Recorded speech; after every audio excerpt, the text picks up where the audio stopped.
AI tools నేర్చుకుని passive income సంపాదించాలనుకుంటున్నారా? పూర్తి వివరాలకు సంప్రదించండి. నమస్తే పృథ్వీరాజ్ గారు. నమస్తే ఉష గారు. రేవ్ పార్టీ దీని గురించి మనం 2 డేస్గా వార్తల్లో వింటూ ఉన్నాము. అవును. బెంగళూరులో జరిగిన ఈ పార్టీకి సంబంధించి మనం వింటే డ్రగ్స్ అని, తర్వాత కొన్ని పిల్స్ అని, తర్వాత టాబ్లెట్స్ అని కూడా మనం వింటూ ఉన్నాము. అవును. కొంతమంది సెలబ్రిటీల పేర్లు బయటికి రావడం జరిగింది, కొంతమంది కన్ఫామ్ అని చెప్తూ ఉన్నారు. అవును. ఏదేమైనా ఈ కేసుకి సంబంధించి మనం చూసుకుంటే అసలు ఎంతమంది ఈ రేవ్ పార్టీలో ఉన్నారు, అక్కడ జరిగిన అంటే సంఘటన ఏంటి, ఏ విధంగా చూడాలి, అండ్ వీళ్ళ విషయానికి వస్తే అక్కడ ఏమేమి లభించాయి పోలీసులకి, పూర్తి వివరాలు ఏంటి సార్? ఇది రేవ్ పార్టీ అసలు డెఫినేషన్ మనం ఫస్ట్ తెలుసుకుందామా. రేవ్ పార్టీ అంటే a gathering of a party for a party. కొంతమంది కలిసి ఒక పార్టీ పెట్టుకొని దానిలో యాక్చువల్గా రేవ్ పార్టీ అనేది డెఫినేషన్ చూసుకుంటే ఎక్కడ డ్రగ్స్ రావు మనకి. ఈ పార్టీకి పరిమితి అన్నది కొంచెం ఉంటుంది. ఒక్కొక్క స్టేట్ ఒక్కొక్క పరిమితి ఇస్తుంది. జనరల్గా ఒకళ్ళు ఎవరైనా పార్టీ చేసుకోవాలన్నారు అనుకోండి, వాళ్ళు అక్కడ ఉన్నటువంటి పోలీస్ ఆఫీసర్ పర్మిషన్ తీసుకోవాలి. పర్మిషన్ తీసుకుని మేము ఇట్లా పార్టీ చేసుకుంటున్నాం అనుకుంటున్నాము అని చెప్పేసరికి పోలీస్ వాళ్ళు కూడా ఇన్స్పెక్షన్ రారు. ప్రైవేట్ ప్లేసెస్లో ప్రైవసీస్ ఉంటాయి కాబట్టి వాళ్ళు ఎప్పుడు ఇన్స్పెక్షన్ రారు. అప్పుడు ఏం చేస్తారంటే, సరే మీరు 12-1 గంట వరకు చేసుకోండి, ఆ తర్వాత మీరు ప్యాకప్ అయిపోండి, 1 గంటకి లేకపోతే మేము ఎవరైనా ఇన్స్పెక్షన్ రావాల్సి వస్తుంది అని చెప్పేసి ముందు చెప్తారు. వితౌట్ పర్మిషన్ తోటి కనుక వీళ్ళు ఏదైనా చేస్తే కనుక అప్పుడు మార్నింగ్ వాళ్ళకి వచ్చిన ఇన్ఫర్మేషన్ బట్టి లేకపోతే నైట్ అయిన ఇన్ఫర్మేషన్ బట్టి వాళ్ళు రైడ్కి వస్తారు. జనరల్గా పోలీస్ వాళ్ళు ఎప్పుడు కూడా ప్రైవేట్ ప్లేసెస్లోకి రావాలి అంటే వాళ్ళు కోర్టు నుంచి పర్మిషన్ తెచ్చుకోవాలి. జనరల్గా ఏ వ్యక్తి అయినా సరే, ఈ స్టూడియోలో ఏదో జరుగుతుంది అనుకుందాం, షూటింగ్ జరుగుతుంది, పోలీస్ వాళ్ళు వచ్చి వెరిఫై చేసుకుందాం అనుకున్నారు అనుకోండి, they have to get the permission from the court. Court నుంచి ఏమైనా పర్మిషన్ తీసుకుంటారు, సర్చ్ వారెంట్ తెచ్చుకోవాలి. సర్చ్ అసలు ఇక్కడ ఏం జరుగుతుందో తెలుసుకోవాలి, సర్చ్ వారెంట్ తెచ్చుకోవాలి.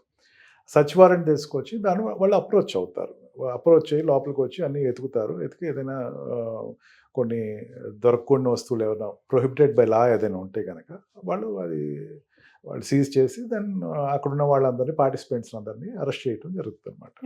అందుకే ఏం చేస్తారంటే, పార్టీ ఏదైనా కండక్ట్ చేసుకోవాలంటే బెంగళూరు రెగ్యులేషన్స్ ప్రకారం చెప్తున్నాను, కర్ణాటక రెగ్యులేషన్స్ ప్రకారం ఏంటంటే, ఏదైనా పార్టీ చేసుకోండి, అది ఫామ్ హౌస్ అన్నాడు. ఫామ్ హౌస్లో ఏంటంటే ఎవరికి వాళ్ళది ప్రైవేట్ జోన్, అది ఎవరికి రావడానికి వీల్లేదు. వాళ్ళ లోపల ఏం చేస్తున్నా సరే that is there private thing అని వస్తుంది. కానీ ప్రైవేట్ థింగ్ అయినా సరే ఇఫ్ అట్ ఆల్ అది న్యూసెన్స్ కింద ఎస్టాబ్లిష్ అవుతుందో, పోలీస్కి ఒక అనుమానాస్పదంగా ఉంది అని చెప్పేసి వెంటనే కమిషనర్ ఆఫ్ పోలీస్కో లేకపోతే డీసీపీకో చెప్పి వెంటనే వాళ్ళు అక్కడికి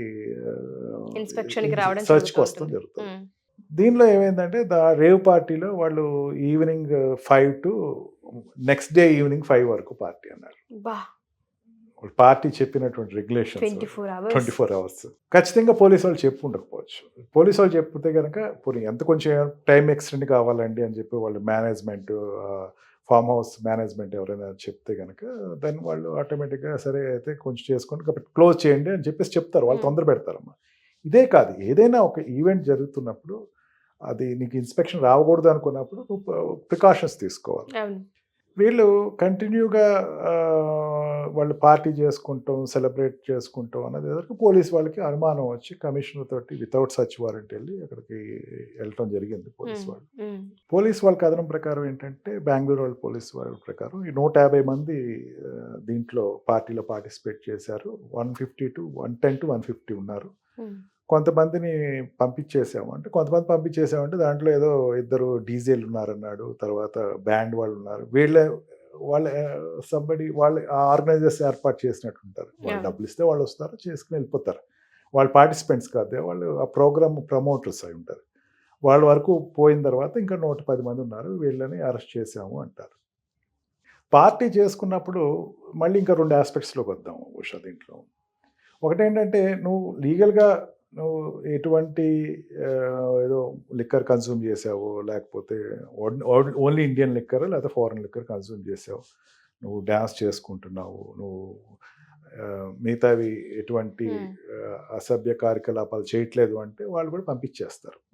కస్టమర్స్ని ఎప్పుడు పట్టుకోరు. వీళ్ళు మెయిన్ టార్గెట్ ఎవరి మీద ఉంటుందంటే ఆర్గనైజర్స్ మీద ఉంటుంది.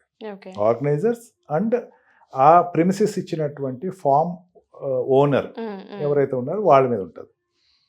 ఇదేమైందంటే ఈ మధ్య జనరల్ ఎలక్షన్స్ అయిపోయిన తర్వాత చిల్లప్ అంటారమ్మా, వీళ్ళ వర్డింగ్ అంటారు చిల్లప్, ఐఎమ్ చిల్లింగ్ అంటారు. చిల్లింగ్ అంటే కొంచెం మనశ్శాంతి కోరుకుంటున్నాను, దాంతో ఎక్కడికైనా పార్టీకి వెళ్ళి ఒక 12 hours లేకపోతే 24 hours వాళ్ళు చెప్పిన ప్రకారం చిల్లప్ అవటం కోసం వెళ్ళాము అని వీళ్ళు రీజన్ ఏదో చెప్తారు.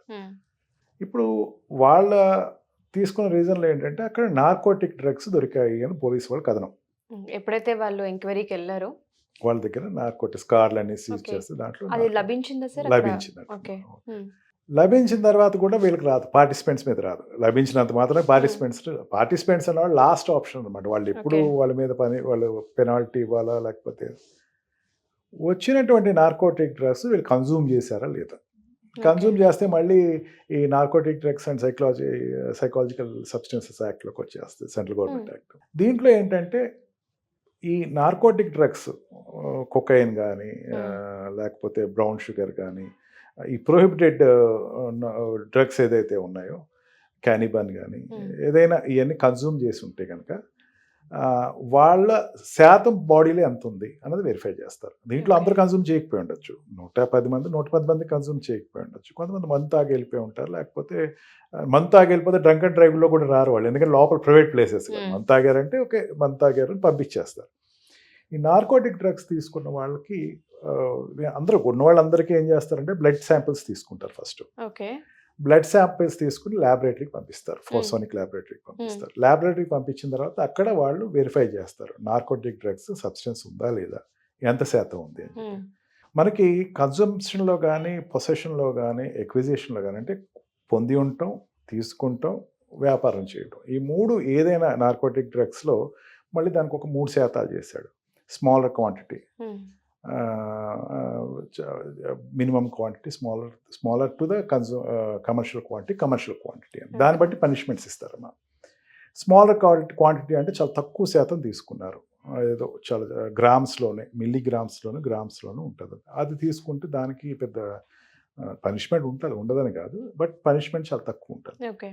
Lesser to the commercial quantity ఎవడు కన్జ్యూమ్ చేయలేడు, ఎందుకంటే కమర్షియల్ క్వాంటిటీ అంటే కేజెస్ మీద ఉంటుంది.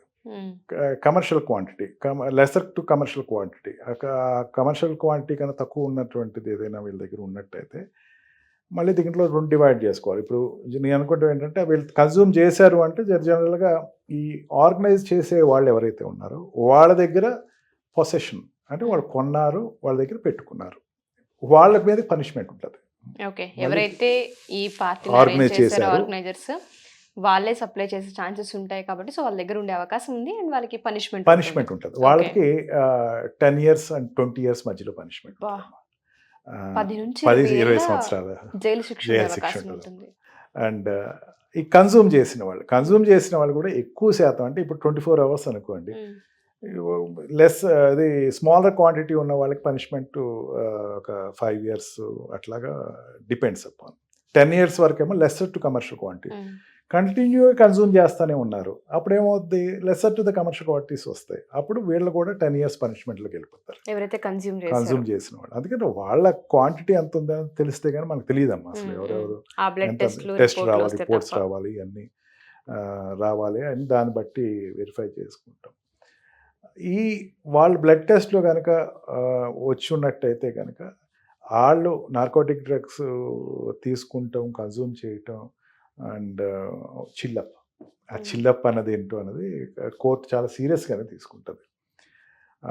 అంటే ఇప్పుడు జనరల్గా ఏమవుతుంది, దీంట్లో చాలా మంది సెలబ్రిటీస్ ఉన్నారు అని చెప్పేసి మనం వింటూ ఉన్నాము అండ్ ఒకరిద్దరు పేర్లు మనం కన్ఫర్మ్ అయ్యి కూడా చూసాము.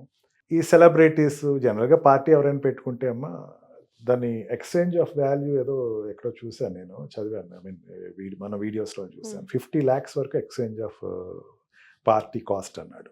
50 లక్షలు మూవ్ అయింది. అంటే నేను ఒక పార్టీలో జాయిన్ అవ్వాలనుకోండి, నేను డబ్బు కట్టాలి కదా, సరదాగా నన్ను పిలవరు కదా, నేను ఎంత కట్టాలి అన్నది 50 lakhs వరకు ఎక్స్చేంజ్ అయింది ఆ పార్టీలోను అని చెప్పేసి. ఆర్గనైజేషన్ ఎంతైనా 50 lakhs ఒకటి చేశారంటే జనరల్గా ఏమవుద్దంటే ఒక పెద్ద పార్టీయో లేకపోతే పెద్ద పార్టీ కింద చెప్పచ్చు దీన్ని, సెలబ్రిటీస్ వస్తున్నారు అని చెప్తే లూర్ అవుతారు, కొంతమంది ఆకర్షించబడతారు. ఈ ఆర్గనైజ్ చేసేవాళ్ళు పెద్దవాళ్ళందరూ సెలబ్రిటీస్ వస్తున్నారు అని. జనరల్గా దాంట్లో సాఫ్ట్వేర్ ఎంప్లాయీస్ ఉన్నారు, సాఫ్ట్వేర్ సంబంధించి ఇండస్ట్రియస్ట్ ఉన్నారు, కొంతమంది పొలిటీషియన్స్ కూడా ఉన్నారు, వాళ్ళ పిల్లలు ఉన్నారు, ఏదో చెప్పారు. వీళ్ళందరికీ చెప్పినప్పుడు ఏంటంటే ఒక సీక్రెట్గా ఒక అడ్వర్టైజ్మెంట్ జరుగుతుంది. పలానా సెలబ్రిటీస్ వస్తున్నారు, సెలబ్రిటీస్ కూడా పార్టిసిపేట్ చేస్తున్నారంటే వాళ్ళు ఒక క్రేజ్. మేము కూడా సెలబ్రిటీ తోటి కూర్చుని క్యానిబన్ తీసుకోవచ్చు, లేకపోతే బ్రౌన్ షుగర్ తీసుకోవచ్చు, ఏదో వాళ్ళ ఫీలింగ్ ఉంటుంది కదా. వాళ్ళు వెళ్ళటం అన్నది అందులో ఇప్పుడు ఎలక్షన్స్, ఆంధ్ర ఎలక్షన్స్ కానీ తెలంగాణ ఎలక్షన్స్ కానీ చాలా గట్టిగా కష్టపడ్డారు పొలిటీషియన్స్ అందరూ. వాళ్ళందరూ కూడా కొంతమంది ఏంటంటే మేము బాగా చిలప్ అవ్వాలి, మేము కొంచెం రెస్ట్ తీసుకోవాలి, చాలా టెన్షన్ పడ్డాము, ఎండల్లో పడ్డాము, ఈ టెన్షన్ క్లియర్ చేసుకోవాలంటే మేము ఏ పార్టీలో జాయిన్ అవ్వాలనుకున్నటువంటి మైండెడ్ సెట్స్ ఉన్న వాళ్ళందరూ కూడా దీంట్లో జాయిన్ అవ్వటం. దాని పరిణామం ఏంటంటే ఇలా దారి పోలీస్ తీసేస్తుంది. స్టేషన్. దీంట్లో ఒకటి చూడాలమ్మా మనం. ఒక కోణంలో చూసేస్తే ఉషా దీనికి కంప్లీట్ అవ్వదు. ఒకటి దొరికింది, దొరకనివి ఎన్నో. ఎన్ని ఉన్నాయి? ఒకటి దొరికింది అంటే దొరకనాటి గురించి మనం మాట్లాడుకోకపోతే కనుక అర్థం లేదు. అంటే ఎవరో కంప్లైంట్ ఇచ్చారు, అది వచ్చిన తర్వాత పోలీసు వాళ్ళు వచ్చారు, లేకపోతే పోలీసు వాళ్ళకి ఇన్ఫర్మేషన్ వచ్చింది అనుకుందాం. ఇన్ఫర్మేషన్ లేకుండా ఎన్ని అకృత్యాలు జరుగుతున్నాయి, ఎంతమంది వేరు వేరు ఎన్ని రేవ్ పార్టీలు జరుగుతున్నాయి, అక్కడ ఎంత కన్స్యూమ్ అవుతుంది, ఎవరు సప్లై చేస్తున్నారు. మీరు అన్నట్టుగానే 50 lakhs వరకు ఈ పార్టీకి సంబంధించిన డిమాండ్ పెరిగింది అంటే ఒక డబ్బునంత విచ్చలవిడితనంగా ఎలా చేయగలుగుతున్నారు. స్క్రీన్ మీద కనిపించే వాళ్ళు కావచ్చు, లేదంటే మీరు అన్నట్టుగా రాజకీయ నాయకులు కావచ్చు, సాఫ్ట్వేర్ ఉద్యోగులు కావచ్చు, ఎవరైనా సరే వీళ్ళందరూ ఏంటంటే ఒక రోల్ మోడల్గా ఎప్పటికప్పుడు కింద ఉన్న వాళ్ళకి కనిపిస్తూ ఉంటుంటారు. జూనియర్స్కి కావచ్చు, కొత్తగా రావాలనుకునే వాళ్ళకి కావచ్చు, స్కిల్ని ఎలా అప్డేట్ చేసుకునే వాళ్ళు అక్కడ దాకా వెళ్ళారన్న మోడల్లో మనం వాళ్ళని చూస్తూ ఉంటుంటాము. సడన్గా ఎవరినైతే మనం ఎక్కువ అడ్మైర్ చేస్తూ ఉంటుంటామో, ఎవరినైతే ఎక్కువ ఆకర్షిస్తూ ఉంటుంటామో వాళ్ళ ఫోటోలు, వాళ్ళ పేర్లు ఇలా డ్రగ్స్లో దొరికారు, లేదంటే ఇలా రేవ్ పార్టీలో ఇలా అన్నప్పుడు ఏం అర్థం కాదు సార్. ఏమర్థం కాదు. ఇటువంటి మనం రెగ్యులర్గా వింటూనే ఉన్నాము. నెలకు 2-3 న్యూస్లు డ్రగ్స్ తీసుకున్నారు అంత ఈజీగా ఎట్లా సప్లై అవుతుంది అన్న దానిపైన ఎప్పటికీ ఒక క్వశ్చన్ మార్కే ఇది కనిపిస్తుంది. సప్లై అంటే అమ్మా మనకి ఒకప్పుడు ఈ సప్లై చేసే ఏజెన్సీస్ అబ్రాడ్ ఉండేది. సౌత్ ఆఫ్రికా కంట్రీస్ కానీ, ఆఫ్రికన్ కంట్రీస్ కానీ, ఇటు పేద దేశాలు కొన్ని కంట్రీస్లో అమ్మ కెనబీ ఒకటి అండ్ కొన్ని కెమికల్ డ్రగ్స్ లీగల్. వాళ్ళ కంట్రీకి డబ్బు లేదు, కనీసం ఇట్లా అయినా సరే తీసుకొచ్చి డబ్బులు ఇస్తారు, దీంట్లోంచి ట్యాక్స్ వేసుకుంటారు, కొన్ని లీగల్. ఆ కంట్రీస్ తీసుకొచ్చి ఇండియాలో అమ్మటం, లేకపోతే ఈజీ అయిపోయింది, ప్రాసెస్ చాలా ఈజీ అయిపోయింది. ఇప్పుడు కొంచెం ట్రెండ్ మారింది. ఇండియాలోనే పండించడం మొదలు పెడుతున్నారు. ఇండియాలోనే పంటలు పండించడం, దాన్ని ఇక్కడే కెమికల్ ఎక్కడికక్కడ యూనిట్స్ వచ్చేసేసి సప్లై అన్నది ఇప్పుడు ఒక లారీ వస్తుంది అనుకుందాం, ఒక కంటైనర్ వస్తుంది, ఒక లారీ కంటైనర్ వస్తుంది. ఆ కంటైనర్ ఆఫ్ లారీలో వాడు ఏమంటాడంటే దీంట్లో ఏముంది అంటే పొగాకు ఉంది, పొగాకు నాకు పర్మిషన్ ఉంది, నేను సప్లై చేస్తున్నాను ఎక్కడికో అని చెప్పేసి అంటాడు. మధ్యలో ఎక్కడో ఉంటుంది ఈ నార్కోటిక్ డ్రగ్స్కి సంబంధించింది ఏదైనా వీడ్ అంటారు, కొన్ని ఏరియాస్ బట్టి ఉంటుంది పేర్లను, వీడ్ అంటారు, లేకపోతే కెనబీస్ కావచ్చు. ఇవన్నీ కూడా దాంట్లో మధ్యలో ఎక్కడో పెట్టేస్తారు. క్వాంటిటీ కొంచెమే, కేజీ అంటే 2 కేజీలు అంటే విషయం ఎంత ఉంటుంది, ఇంత క్వాంటిటీ ఉంటుంది, దాంట్లో మధ్యలో పెట్టేస్తారు. అది కొన్ని లక్షలు ఉంటుంది, ఇట్లా పెట్టేస్తారు కదా, కొన్ని లక్షలు ఉంటుంది. ఆ లక్షల్లో క్వాంటిటీని తీసుకెళ్ళి వీళ్ళు ఇక్కడ డిస్ట్రిబ్యూట్ చేసేసుకుంటూ ఉంటారు. పెడలర్స్ అంటారు, దీంట్లో డిస్ట్రిబ్యూటర్స్ అంటారు, కన్సూమర్స్ అంటారు. ఈ సైకిల్ అమ్మ, చాలా పడిపోయి నార్కోటిక్ డ్రగ్స్ గురించి మనం ఒక షో చేద్దాం అమ్మా. I promise you. రియల్లీ ఆ పిల్లలు ఇప్పుడు కాలేజ్ పిల్లలే ఉన్నారు అనుకుంటామా. కాలేజ్ పిల్లల యొక్క ఉద్దేశం ఏంటి, పిల్లలు ఏదో కాలేజ్కి వెళ్ళి చదువుకుంటున్నాడు, చదువు రాకపోయినా సరే బలవంతంగా ఏదో జాయిన్ చేస్తున్నారు. వాళ్ళు ఎవరో సప్లయర్స్ ఉంటారు. ఇప్పుడు సప్లయర్ అని వ్యక్తి ఉన్నాడు అనుకోండి, పెడలర్ అంటారు. పెడలర్ అనేవాడు ఖాళీగా కూర్చోలేడు, ఎందుకంటే డబ్బు రాదు అడిగి. పెడలర్ ఎవరంటే సీనియర్ కన్సూమర్, రెగ్యులర్గా తీసుకునేవాడు ఉంటాడు కదా, వాడు పెడలర్ అవుతాడు. వాడు ఏం చేస్తాడు, ఖాళీగా ఉండడు, ప్రతి వాడి దగ్గరికి వెళ్ళి సిగరెట్ తాగుతావా అంటే సిగరెట్ కన్సంప్షన్లో ఉన్నవాడు మధ్యలో పెట్టి ఇచ్చేస్తూ ఉంటారు వీళ్ళు. అట్లా స్టార్ట్ చేస్తారు. అట్లాగా ఈ పెడలర్స్ తెలియకుండానే ఒక అలవాటుగా అలవాటు చేసేస్తూ ఉంటారు. They will fall into the prey. పార్టీలు, ఎంజాయ్మెంట్, వీళ్ళు ఎక్కడ తీసుకున్నారు, ఇంకా enjoyment with gathering of girls and women Yes. And ఇదే కాకుండా అక్కడ ఇమ్మోరల్ ట్రాఫిక్ ఎంత నడుస్తుందో తెలియదు మనకి. ఇది ఒకటే కోణం. అవును సార్, ఇమ్మోరల్ అవును సార్. ట్రాఫిక్ ఎంత వ్యభిచారం జరిగిందో కూడా మనం చెప్పలేము కదా. చెప్పలేము. అది మీరు ఇదొకటే కాదు. అన్నట్టుగానే ఇవి చాలా ఉన్నాయి సార్. వీటన్నిటికీ ఒక పులి స్టాప్ అనేది పడాల్సిన అవసరం ఉంది. ఎస్పెషల్లీ బెంగళూరు రేవ్ పార్టీకి సంబంధించిన పూర్తి సమాచారం అయితే మన దగ్గర ఇంకా రాలేదు కాబట్టి అసలు ఇంకా ఇన్డెప్త్ ఈ రిపోర్ట్లు రావాలని కూడా మనం చెప్తున్నాం. ఎంతమంది కన్జ్యూమ్ చేశారో దానికి సంబంధించిన వివరాలు ఏంటో నాకు మళ్ళీ ఒక ఎపిసోడ్ అయితే తప్పకుండా ఖచ్చితంగా. చేద్దాం. Thank you for the information. Thank you sir. Thank you, thank you Shreya. So much. Suman టీవీలో మీ పర్సనల్ అండ్ బిజినెస్ ప్రమోషన్స్ కోసం కింది నెంబర్కి కాంటాక్ట్ చేయండి.